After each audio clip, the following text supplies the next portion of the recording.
Hi, my name's Dylan. I'm with Jeff and Carson, and this is Save It for the Blind podcast with Colton Mckivitz. How are you, Colton? Doing good. How are you guys doing? Doing Good. well. Doing good. Thanks for coming. Yeah, no problem. What did you do over the weekend, Colton? Had a little fun adventure in Pittsburgh, Pennsylvania, beating up on the Steelers. There you go. Yeah. How was that? It was good. It was good. First real start at right tackle for me, so it was a fun little game. Me and TJ Watt. Yeah. So for those that don't know, the listeners, Colton is the starting right tackle for the 49ers. And yeah, this weekend had to line up against TJ Watt. What do you got this weekend? You got Aaron Donald? Yeah, Donald will be there. Yeah, that's going to be a big one too. It doesn't get any easier. So back-to-back tough assignments, eh? Yeah, well, every week's no slouch. We got Donald this week, and the Rams. We're pretty familiar with them, and then obviously New York and what they got. So every week there's no slouch of who you're going against for sure. Colton, have you always been a right tackle? I was in college, and then I played a year left, senior year, and then when I got in the league, they actually transitioned me to guard. So I started a few games at right guard rookie year, and then played tackle, left tackle, swing, kind of. Started a few games at left tackle, and then this year is predominantly all right. Do you feel like you're most powerful in this position?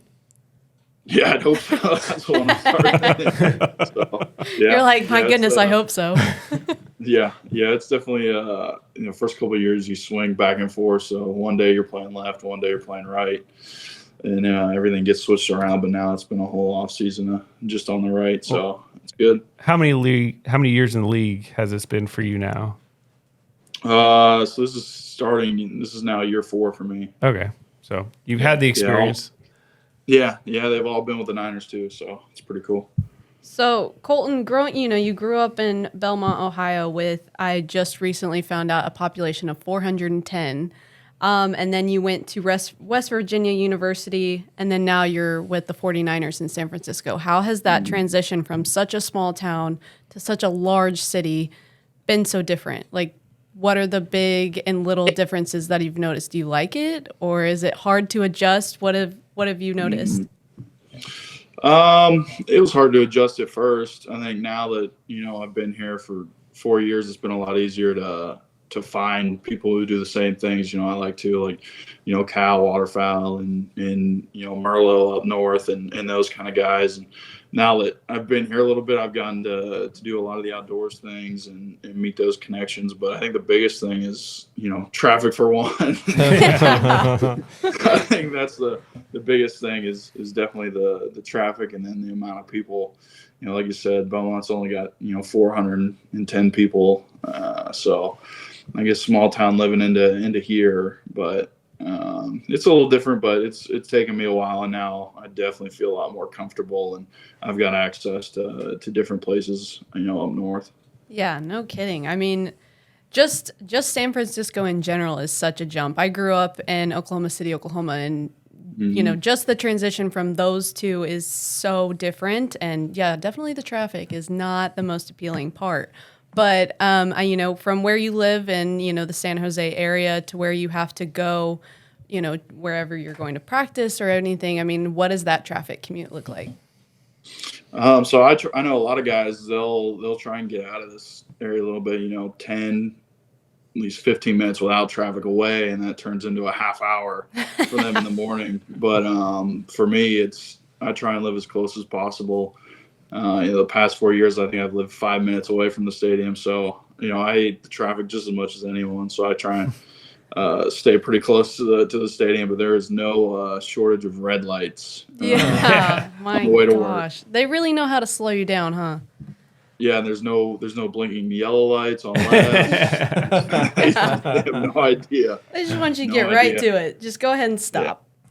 Yeah. I think speaking with, stopping and things taking a long time, I mean, you are a professional football player and, you probably don't have a lot of time to yourself. How do you, connect the two with professional football and hunting and not having a lot of time to be able to do those. How do you find time to be able to have time for your passions while still practicing with the 49ers and getting what you need to get done over here? How do you do that? Yeah, it definitely, fall, football's always, in the everyone's outdoorsman time. It takes the fall, takes the winter. Well, you get a few off days here and there. I know, Tuesdays are usually our off days. So I've spent some, early mornings, 2, 3 a.m. driving up, Sassoon and in those areas in Calusa and get a hunt in and then come back and, do treatment or cold tubs, that afternoon after the hunt. So, we won the NFC West last year in Seattle on Thursday night, and drove, I think we got back, had 30 minutes of the apartment, got everything ready and drove up north for a hunt and then hunted that whole weekend and had meetings in the lodge. So, when I can get a chance, I take full advantage of it. Does it just kind of come down to like planning ahead and making sure that you have the time? And I mean, how far do you have to plan something like this, or can it just be spur of the moment? A little bit of both. Like that one trip, up to Calusa and Sassoon on that after that Thursday night, that was planned way ahead. I knew I was like, I'm booked and busy. Yeah, I knew I was getting some hunting in there, but sometimes it's just, they give you a bonus like a Victory Monday or something like that. You're like, all right, I got a little bit of time. I'm gonna drive up north or grab one of my teammates, Charlie Warner. I'll grab him and be like, hey, you want to go? And he's like, I'm in. So it can happen spur of the moment too. Growing up in the Midwest, myself, and I know that you had as well, and you grew up, you went to college in West Virginia, and then you came out here. I know that, growing up in that area, it's kind of easier to say that you're going hunting, and, it's very much more common there. Now you're in San Francisco, and I think just that transition is probably different. Is kind of the hunting field different? How has that been as far as like kind of being in the public eye and hunting and football? Like, how has those all three kind of combined together? You get some odd looks wearing camo down here for sure. Whether it's a gas station or a grocery store, you get some side eyes. That's for sure. Got the feathers coming out of the tailgate and parking garage and stuff like that. So you always wonder who's going to call, call the cops on you or something like that. But, I haven't had any crazy stories with that. But even on the football team, a lot of guys want to get into it. They ask, saw you went hunting or this or went fishing and that kind of thing. And guys will, ask to go. And it's like, well, I need to know if you have your license and when you got free time. Everyone sees how cool it is, but it's hard to get guys to join in. Yeah, you get a list together, we'll get it going. Do a 100 class. We will get it all. Yeah, I know they're always chomping at the bit. They see all the action, but it's you finally get them like, hey, I got it ready to go, and they're like, I don't know. It's kind of a big step to take. I feel like hunting. It's not as easy as just going to play some pickup basketball. There's so many different steps that you have to do, and I imagine you've been around these guys over here, Jeff and Carson, and have gone on hunts with them and stuff. So like, have you felt like there's been an incline of your teammates or people around you taken interest in hunting since you have? Or like how long have you been hunting? I've been hunting since I think 8 when I got my license. But here, I would say a lot more like guys want to get into the fishing aspect. I think that's a lot easier for guys to get into. They ask where to go and that kind of thing. But hunting, we're still trying to. I got one teammate, Warner, who always comes with, and we had another one. He went to Tennessee last year. That we did a lot of hunting with, and he was very into the outdoors. But yeah, it's tough to get guys to really jump into the hunting field. Well, and growing up, in Belmont, it probably was very common to go hunting, I would imagine. Oh yeah. Lots of people did it. My dad, he's a taxidermist, and everyone around would take stuff to him, and Finding permission was always, tough, a lot of leases and stuff like that. So definitely, I wouldn't say a different world, but out here, it's a lot different than back home just because, there isn't as much duck hunting, back east in Ohio, at least my part of Ohio. There's not a lot of ag and it's not the lake. So definitely a different aspect of hunting. It's more whitetail and turkey and that kind of thing than out here. When you moved out this way to San Francisco, how did you started to get involved with California Waterfowl? How did you kind of find your connection with hunting, that you had in Ohio and maybe West Virginia? How did you find that over here? So I had a connection from West Virginia who knew a guy out here that I first went duck hunting with rookie year. And then a lot of it's just been through social media and, that's how I met Carson and all of the Cal Waterfowl staff has been through, social media. It's taken a couple of years to get going, but I've made some great connections now through the years. And once I got more comfortable, with the area and the people, it's been a lot easier to find those connections. Yeah, no blame you. I mean, you guys come from, not just from right here. So I imagine that same thing, you probably find that connection with California Waterfowl. Yeah. California hunting is all about who you know a lot of the times, not about what you know. It's about who you know. Yeah. We do have, a ton of public land to hunt. Correct. And we're fortunate with the public refuge system. But what was your biggest conception coming out to California and then thinking like complete opposite? Because we've had some people that work for us and like everyone thinks California is like Bay Area and Los Angeles. Yeah. But everywhere else in between, it's pretty rural for the most part. I live in Northern California, North Sacramento, and it's all farmland, small towns, etc. What was your biggest like misconception? Like, oh my gosh, I gotta go to California. No, I'm a sportsman, but it's really a sportsman's paradise. There's everything here. It is. At one point, growing up, I wanted this place to fall into the ocean. Take the whole state. But, now that being here, man, it's crazy. Even people back home, they still talk like that. They still think California's crazies, and there are. Cities, but once you get an hour and a half, 2 hours north of here, it's my girlfriend's from Iowa, and it's the same thing. It's flat ag. It's all rice. Yeah. Even some corn. I love seeing that stuff. I roll down the windows, take videos, and send pictures of the harvesters and tractors, and it feels like home once you get north, and the people think alike, and just a lot more cohesiveness, and people are a lot more alike once you get north and out of the cities. Yeah. It's probably, a similar, I'm from Oklahoma, so there's a lot of similarities with Northern California, and I was really surprised when I moved here. I was like, oh, it's kind of like home in a way, a little bit. I didn't grow up in kind of the hunting background or anything like that, but a lot of the land of the flat, it kind of, makes you feel homey a little bit. So it kind of makes you feel good. So there is a very important question we want to know, and that is, what do you? Are we on trivia time again? No. We did trivia earlier. I stumped him a little bit. But I'm going to let you guys ask it. It was Brad's request on which. I think somebody in our office who's a huge NFL fan, he actually roots for the Vikings. The Vikings, unfortunately. Big Cousins guy. Okay. He said, is it, better for you to go pancake somebody on the line, or is it better for you to go, shoot a limit of greenheads? Like, what do you get more excited about? Oh boy.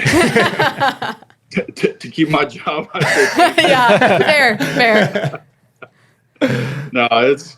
The last year, I think it was the first time I had limited out on anything, and it was teal. I think we were done at 8:30 down in Sassoon, And it was just the craziest. You watch the sun come up and you're done, and it's 30 minutes of shooting, and you're driving back in, and I mean, it's just I don't know if it's as fun as when I grew up a Steelers fan. Beating them 30-7 is pretty cool. Yeah. I think they have their own great feeling either way. Yeah, definitely. I'll do the conservative route. That's fair. We want to keep you in the NFL forever, as long as you would like. But the birds will always be there too. Yeah. Oh yeah. I mean, fingers crossed, right? I don't want to. I'm gonna knock on wood for that one. I think with football being such an important part of your life, and you grew up hunting, and you come from an area that was very involved in hunting, what is something that has been most important to you that you've learned from hunting that maybe has transitioned into football or that stayed a connection to you? I think in both, it's just been kind of that camaraderie through, friendships and relationships. And I think that's the biggest thing why I love, I got into duck hunting and why I love it so much.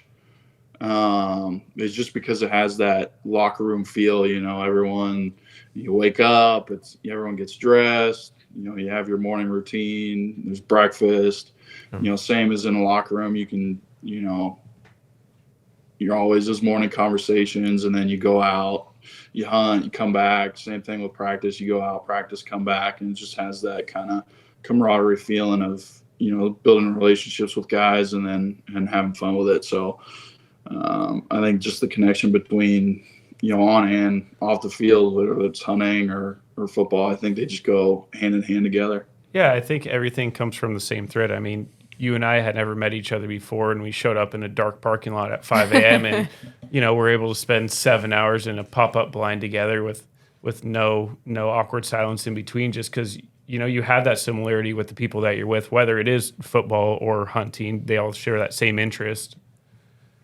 Yeah, it's pretty easy to make small talk when you both think alike and you have the same passions for the outdoors. And I'm even though I'm from Ohio, people in California or Northern California, we all think alike.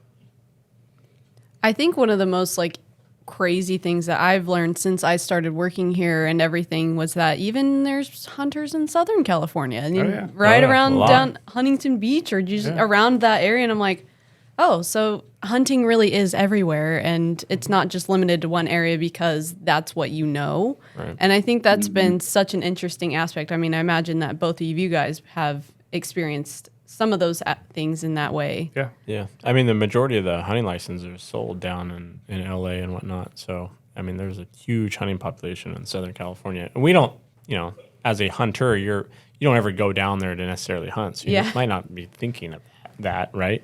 But there's a huge hunter population down there. And we hope that they support California Waterfowl. We've done a ton of stuff down there at the refuges and whatnot, and we are continuing to provide, hunting opportunities further south. So, yeah. I asked Carson and Jeff earlier this question, and that is, I know that you have a spouse, a partner, and how has that transition between working and playing in the NFL and hunting, those are both very hard industries to have a partner in because the time that you take for those hobbies and those jobs are very long and strenuous, and there's not a lot of time that you get with that partner. You have to have a great person by your side in order to be there for you for all those things. So how has that helped you? Oh yeah, I mean, Abby, she's the best. She lets me, go hunting every once in a while. When I can, she knows, I need, that time out in the outdoors when, work's been long, or she knows how much it means to me and how much, happier of a person I am at home when I do get to go do that kind of thing. But also, treating her right and making sure that she knows, she's loving that I, make time for her. And then, we're starting to get some camo for her. She's getting into there you go. As long as we get to spend, quality time together, I think that's the biggest thing that helps. Yeah. I mean, that's what Carson, you were saying. You told me that your spouse doesn't hunt and things like that, and I think my wife does not hunt either. Yeah, it's pretty but common. Super supportive of it. Correct, and Eats wild game. That's the thing for, I mean, me and Jeff is like, we're in it so long, and both our spouses don't hunt, so it's like, my biggest thing is I want her to know what I'm doing, and she's gone with me multiple times to see what it entails. To get an idea. And I want her to be supportive of it, which she is, and that's all I can ask for. I'm not going to force her into hunting. If that's not her thing, that's not her thing, but that's my thing, so I want the support, and, I want her to know exactly what's going on when I'm out there. Absolutely. Could you imagine telling your wife, oh, and by the way, I'm going to also go be a professional football player, and I'm going to travel and hunt a lot? They'd be like, great. And we're going to make the playoffs, so it's going to go a little bit longer than normal. It goes forever. We definitely plan a yearly vacation that's just meant for her. I think that's the biggest thing. As long as she gets some very good quality time on vacation, I think that's the big thing that helps. There you go. Have you figured out your bye week? Is that during hunting season? I didn't check your schedule. I think it's right before. Oh, really? Yeah. You're going to fall short? Yeah, I wish. Although it might. I know I've already got quality time with her playing in Napa. So you can come visit me. We'll hook you up. I'm in Napa as well. So if you want some winery stuff, we'll talk. All right, that works for me. If it's wine, she's in. So. All right, perfect. We love it. Carson's got you dialed there. Yeah, my wife works at a winery there, so we'll get you hooked up. Aren't you in Napa? Good. Mm-hmm. Hey, Napa it up. Or take a Napa. And the crazy part is, even with the wine, like, she's super into the wineries and Napa, and I was like, all right, if we're gonna do this club thing, being a part of it, I was like, we're gonna get one with ducks on it, migration.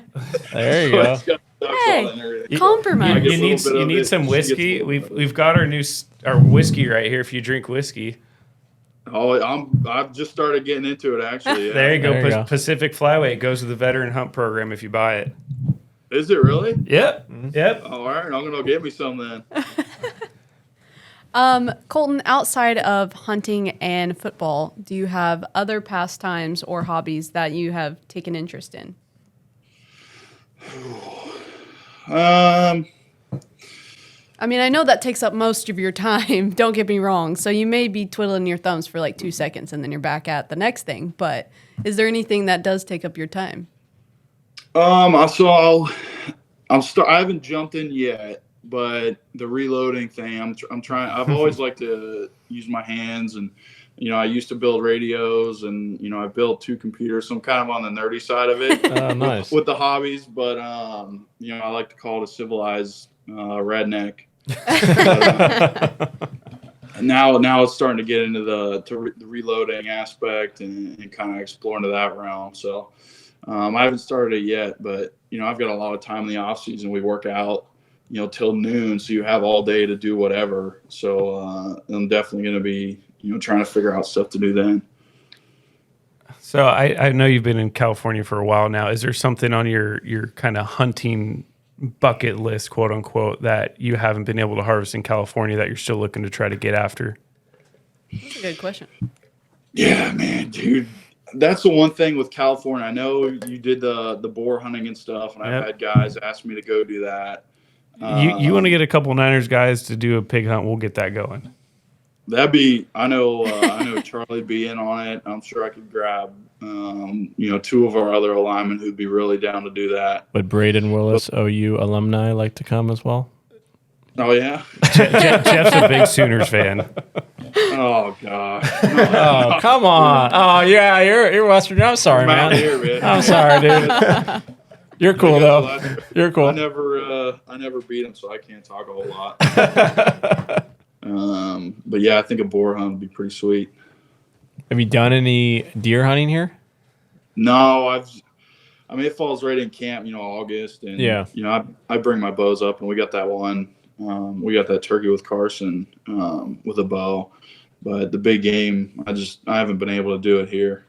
Yeah, it's hard in our state with the seasons and drawing a tag and all that. Yeah, season's almost over. It's only September. Yeah. That's the one thing with the West that's different from back home is, Ohio, I can go on and buy, 3 deer tags, and I'm good to go. I don't have to draw and pull weights and all that thing. So that's a foreign topic for me. Gosh. Yeah, it's difficult. It can be, at least. So Yeah, no kidding. I mean, with hunting and being a professional football player, those, like I said, are both very difficult and probably time-consuming jobs. Is there something that is most important, like personality-wise, that you think you need to have in order to be somewhat successful in both? I mean, it's definitely not an average position for anybody to be in, and hunting is very difficult. So do you feel like there is something that personality or strength-wise that you feel has been very beneficial for you to have? Oh boy. I don't know. Patience is a big one for me. I've had to wait, my turn, and I've been cut before with the Niners and had to kind of wait being, waived and all through that, and just perseverance, I guess. In hunting, we sat, however long till 11 o'clock. A long time. We dozed off a few times, but I mean, even the other ones I hunted with Charlie, we sat 3 days and, on hours in a blind waiting for 2 of them. And the same thing with football, with, waiting your turn to be the guy. And then I think that's just the biggest thing, perseverance. And, the not quitting is the only way to find success. Yeah. Do you have any mentors or people that you look up to, whether it be in football or life or hunting? Is there anybody that inspires you to continue to pursue the things that you've been able to do?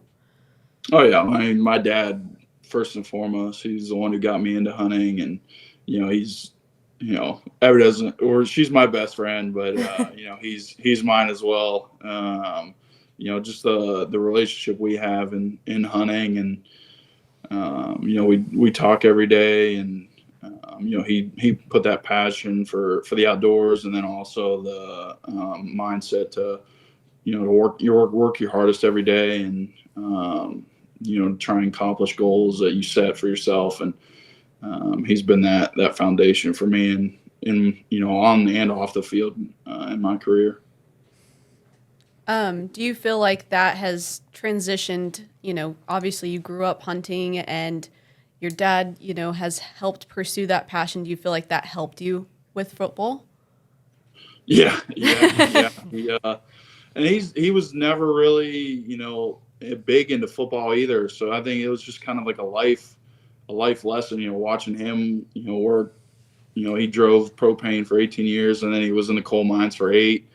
And I saw how hard he worked through swing shifts and, day shift, night shift, afternoon, being laid off and all that, and just seeing how hard he works, and, as old as he is, and, how just his work ethic through everything, he never quits. And I think that's just, propelled me onto the football field, and his drive for it has really helped. Do you feel like he's your biggest fan? No. I think Abby and Mom, they're and my sister too are my biggest fans. But he won't tell me it, but I know that he supports me and everything, and he loves me so much. Gosh, that's yeah. good stuff. How did you find CWA when you came over here? Like, it's kind of interesting to me of like how anybody, whether it's you or anybody in our membership, finds us. So how did you go about finding us? Dude, it was the crazy thing is it's all through social media, and you think word of mouth is, but there's not really anyone down here who would, at least that I know when I first got here, would know it. And it's all been through, you see some on Instagram, you see it looks cool, it's the outdoors, and then you follow it, and then you see what your messaging is, and then you start liking stuff, commenting, and then you get connected. And that's the biggest thing that's gotten me to meet you guys, and then to where we are today. I think that's the biggest thing is through social media, which is crazy because everyone talks about how bad it is and distracting it is, but then it also connects people like us. Yeah, Right. I heard rumblings. Are we going to be able to do Cleats for a Cause for the veteran program? Dude, I just talked to our community people. I want I want to see. I know this veterans program. I think that'd be a good cause for it. And Oh, it'd be amazing. Pretty awesome, man. yeah, put some I don't know, bottomland or whatever camo you guys blades or whatever. They look good on a pair of cleats with. We'll do some real tree, whatever pattern you want. We got some logos, maybe some American flags on there. It might be the first pair of duck camo out on the football field, but it'd be pretty cool. We That'll might be we might sick. make national news with that. First camo cleats. That would be Because so they cool. the cool thing is my cause, my cleat. You have your cause, and then you wear it for the game, and then after the game they raffle it off, and then that money goes towards the cause. So Oh, that'd be awesome. It's a pretty cool thing. That'd be huge, man. So when you took him on a turkey hunt, correct? I did. Yep. How I was did. that? It was an experience. It was like any turkey experience that I've gone through, and Colton can chime in on this, but we showed up probably around 4:30 or Was that 5. this It was day? early. That was that picture. Yep. We walked out to a preset blind we had, and we were being quiet. We could have been more quiet until There was some talking, yeah. we got into the blind and we realized that the birds were roosted in the tree right above us. There was, I don't know, probably 10, 15 birds within 300 yards of us, and it took all until about 11:30 for one to come into shooting range. And Colton was shooting a bow, which makes it a little bit more difficult to get him into range, but we stuck it out and eventually had a bird come in, and he made a great shot on a great tom, and we sealed the deal. But we earned that one for sure. I mean, it took from 6 a.m. until about 11:30, and I don't think I've ever sat in a ground blind that long for a turkey. It was a long time, man. I mean, and I've had. I mean, we've sat through long hours in blinds in Ohio, but I mean, we heard birds everywhere, and that's the craziest part about California is there are turkeys everywhere, and the whole time you're like, listen, man, just sit it out, wait it out.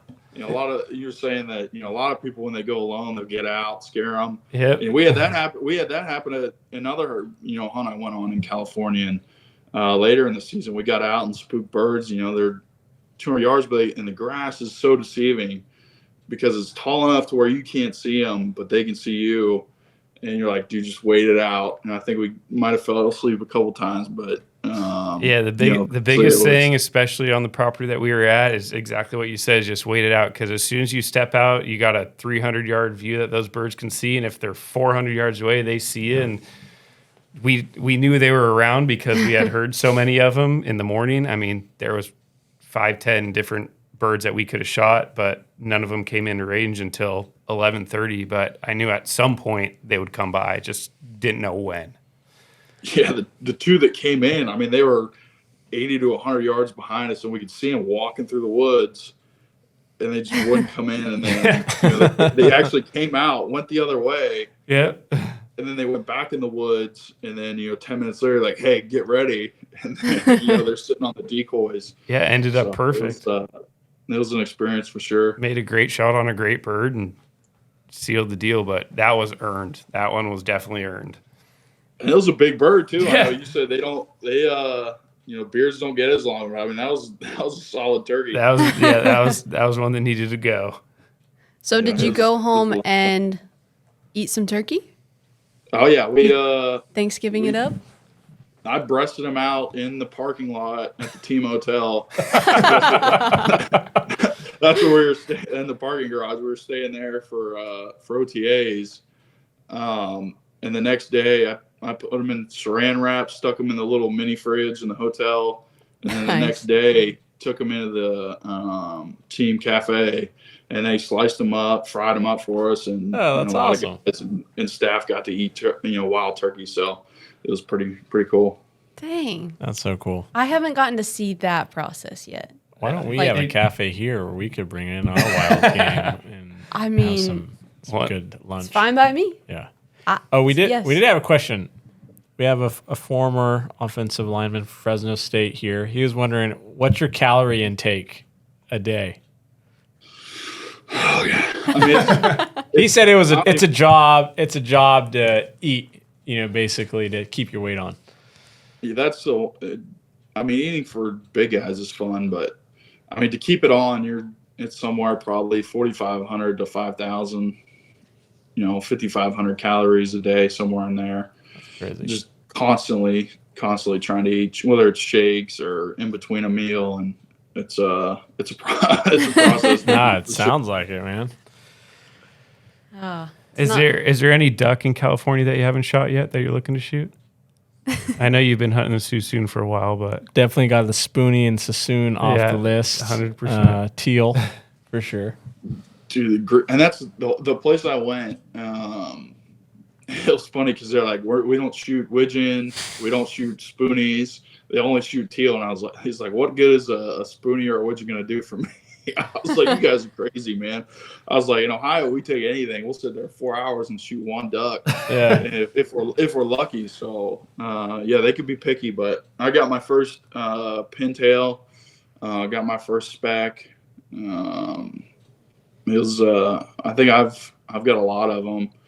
Last year it was pretty awesome. That's the one thing that people talk so much, smack on this state, but man, like you said earlier, it's a sportsman's paradise when it comes to waterfowl. You get 7 ducks a day, 10 white geese, 10 darks. I mean, you couldn't ask for anything more, man. It's awesome. No, it's hard to complain about that aspect of the state. Pretty lucky. Yeah, we're still working on that pintail limit, but hey, we'll get there. We'll get there one step at a time. You keep supporting CWA, it'll happen. Yeah. Oh yeah, we'll get her there. Those cleats will put us on the mark for the veterans. Yeah. Give us more light of what we're doing in our other programs. Oh man. So Colton, you're a player with the San Francisco 49ers, and I know that has kind of transpired within the last handful of years, since you've been in college. Have you always wanted to be a professional football player, or was there other jobs that you saw yourself, doing if, football wasn't the end result? I mean, originally I wanted to be throwing heat, pitching. I wanted to be a baseball player.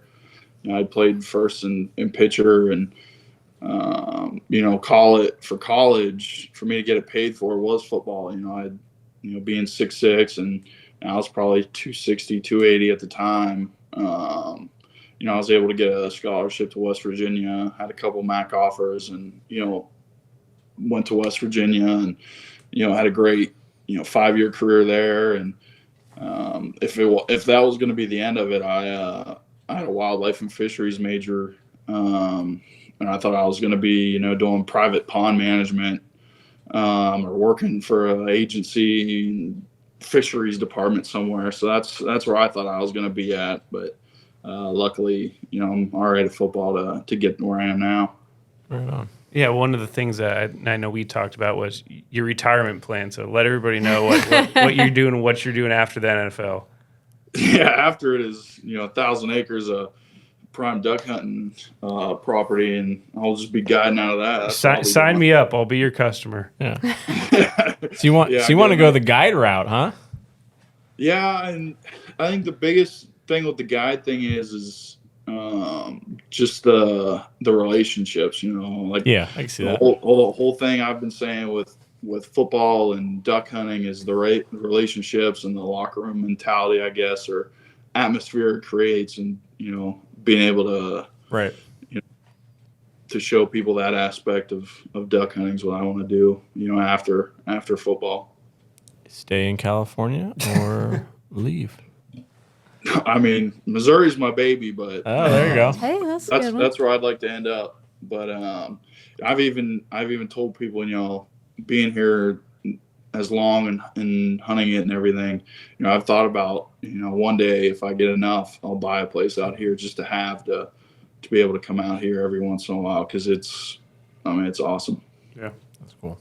I mean, I imagine you always will have friendships and relationships with these two. So regardless of where you go, you always have a place to come back to. very true. Oh yeah, I'll find myself coming back. Coming back here for sure. Oh yeah, you're like wherever the birds take me for sure. Yeah. Canada's still on my list, but I'll get there eventually. Yeah, got to do that one. That one's it's a bucket list. It's fun. And why is that? It's the only way I can explain it to people. It's like almost being in the Sac Valley, and you're like alone, and the number of birds that are not hunted by other people, and it's like probably what hunting was 60 years ago, 70 years ago. Like you find the landowner, like, hey, can I go hunting tomorrow? Yep, sure. Bird hunters, go have fun, and it's like that, and people really don't care. Like when we were up there, like, you guys are bird hunters? Like, yeah. You guys drove all the way here from California? Yeah. Like, look at you, like, why? But it's just vast land, and the number of birds there is just immense, and they're starting their migration, so every day there's kind of new birds around, and like we were there for a week, and we saw one group of other hunters, one group, and all the miles that we drove and everything, and it's amazing. It's great. Every duck hunter should experience it at least one time, in my opinion. Yeah. Gosh. Yeah, it's pretty I cool. mean, I can only go off of my experience with, me and my husband will go fly fishing, and you go down to the river, and then you look out and you see fishermen, all around. You're like, I just want no one to be here. And so I feel like it's probably that same feeling. Right, because I think as most sportsmen, like you do go to a spot and you're like, wow, the parking lot is packed. Yikes. You do want to go to those places, and having them kind of alone, it makes it a positive experience. And yet up in Canada, for the most part, it can be that almost every day. Gosh. So with that, Colton, of all the years hunting, do you have like the most memorable hunting memory? Yeah, it would have had to have been this year actually, turkey hunting. This one was in Ohio. There's this one bird on a family friend's property that we've hunted for, I don't know, 4 or 5 years. I hunted this turkey in a thunderstorm and waders. Anything you could possibly. Bow hunted him. So it didn't work out in the thunderstorm? No, came out of the roost and was gone. My dad stayed in the truck and slept. He's like, "You're crazy enough to go do it. I'll wait here in the truck for you." Oh, that's funny. But hunted him for years, and then I got a weekend. Roosted him 3 times. It was probably 10 yards, probably too close. We were 10 yards right underneath this tree. Couldn't tell where he was. Looked up, and he's 10 yards above us. So he got away that morning, flew down behind us, and walked off. And then the last morning before I came back to California, found out where he was. Me and my dad were set up. He was roosting, I don't know, 60 yards from us. Flew down the middle of this triangle shaped field, came running in, 15 yards, put him down, and me and my dad had a pretty emotional celebration on that one. He knows how hard that I've hunted that bird, and we both have spent countless hours hunting him, and he's actually taxidermying it right now, so he's got it on the limb and everything. Awesome. So it's going to be a pretty special mount for sure. So what's I gotta ask a question. Yeah, go ahead. What's the most unique taxidermy thing at your dad's house? He's got a squirrel right now, and then he actually makes raccoon hats. Some Davy dude, I gotta get one of those. I saw mine from when I was a little kid. He did coyotes, raccoons, and then being in Morgantown, he would take the hats down and wear them to the games. Yes. Nice. Mascot. People would buy them, and he's got one. It's a raccoon. It's got 2 tails. It's got a mouth and eyes in it and everything. That's awesome. People look at him like he's crazy, but He made one for the team equipment staff last year, so they've got one in there. And That's awesome. We need one for the wall in here. Oh, we would put it by up in the or wall, Dylan could wear it 100%. like a double raccoon Hey, tail. Dilly Crockett, let's go. Ooh, there you go. It's pretty sweet, man. He loves doing it and gets enjoyment out of it for sure. That's so cool. Does he have a business, or is this something that he does like kind of on the side? He's actually starting to make it into a business. You know, he's usually just done it, friends and family, and you know, he'll get, you know, a friend's brother or something. They'll bring his, but now he's actually, you know, now he's kind of, I don't know, wouldn't call it retired, but that's, you know, what he's doing now is kind of full-time taxidermy. So he's starting to get it rolling. You need to plug his business in case anybody in Ohio is needing some taxidermy. I know. Okay, so one of the last few questions I have for you is, I'm very curious as to what your kind of day-to-day or week schedule looks like for football. How full is it? Hey, you get the long version, I guess. So we just played Sunday, got back in last night, I don't know, 9 o'clock. Yeah, Sunday night after the game, we fly in. Monday, wake up. We have like a lift in the mornings. And then we have our meetings, and I think we were there till 4 last night. Today, Tuesday is our off day. We go in, do like recovery, tub, and you know, treatment, take care of your body, that kind of thing. And then Wednesday is our longest day, so we get in, get a lift. Then we have meetings all morning till, I don't know, 11. And then we do a walkthrough, eat lunch, hour break, and then we practice. Usually about hour 45, hour 50, and then we'll watch the tape, you know, that night. So it's, you know, basically 7 to 5 usually on Wednesdays, and then Thursdays are hardest. It's our padded practice. You know, we'll meet in the mornings, walk through practice. I think we're done at 3, 4 o'clock usually on Thursdays, and then Friday we'll come in, lift again, do, you know, a fast kind of walk through tempo practice on Friday, go over everything. Usually done by 1 or 2 on Fridays, and then Saturday we'll have walkthroughs in the morning, meetings, go over everything.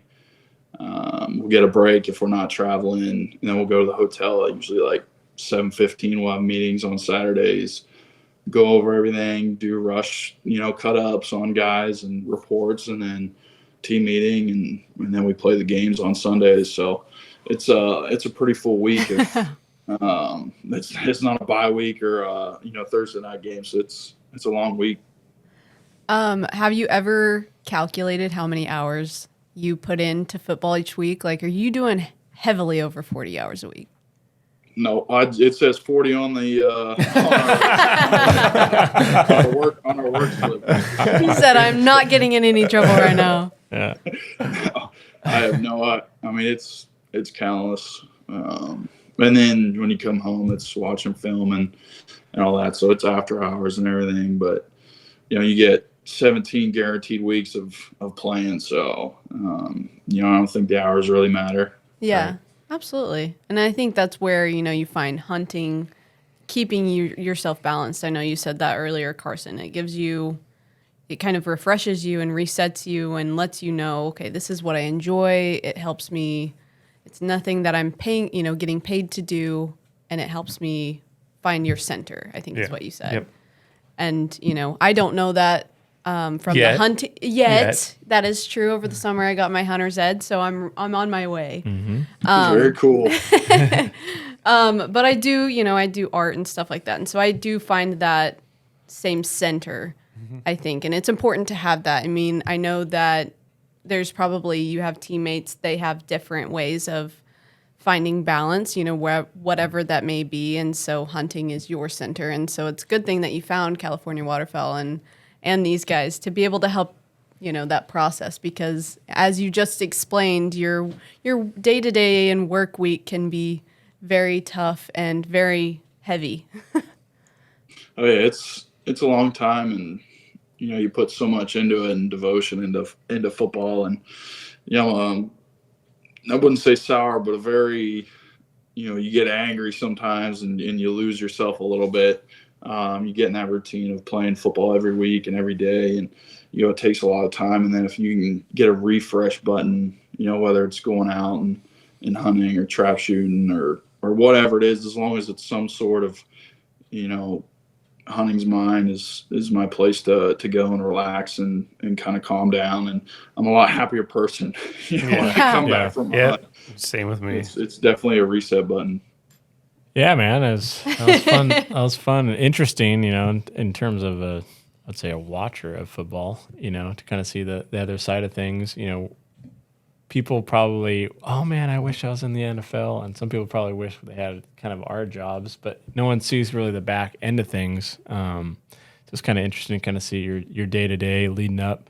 It's very seasonal, obviously, but I couldn't imagine what you guys are going through as athletes and preparing your body and mentally for a game. And I'm sure you guys are probably thinking about, oh, I'd love to be duck hunting right now. And there's probably like duck hunters that are like, man, it'd be so awesome to go play and be in the Coliseum or whatever and like see all the people. But no, it's cool. I mean, I've told people a lot of times, like, no matter person is a millionaire or, works minimum wage somewhere, hunting is a unifier, and everyone has a common bond if they hunt. So just talking to you, I mean, you're just another hunter, man. And it was just fun kind of chit-chatting with you. Yeah, it's been great, man. I mean, the more people that you meet, and then I meet out here that think the same and have the same passion for the outdoors and the love of duck hunting, it just reassures me that it's San Jose and all that, but there's still that base of relationships that we all think alike, and I can find that outlet wherever. We're all people, we're all humans, we're all duck hunters, and I think that's the biggest thing for me is that connection's out there. Yeah, and like Jeff said, we appreciate you coming on, and we'll try to I'll text you. We'll try to get that pig hunt going before duck season starts. We'll get you out there and see if we can wrangle one up. Oh yeah, we'll get on them. All right. Bring home count the on it. bacon. Well, thank you, Colton, for being on Save It for the Blind podcast. We look forward to getting you a pig soon, right? Exactly. There you go. Thanks, Colton. Appreciate it. All right. Thank you, Colton. See ya. Yeah. Thanks, Thank Colton. you guys. Thank you for watching this Save It for the Blind podcast. If you liked this episode, please like and subscribe for more.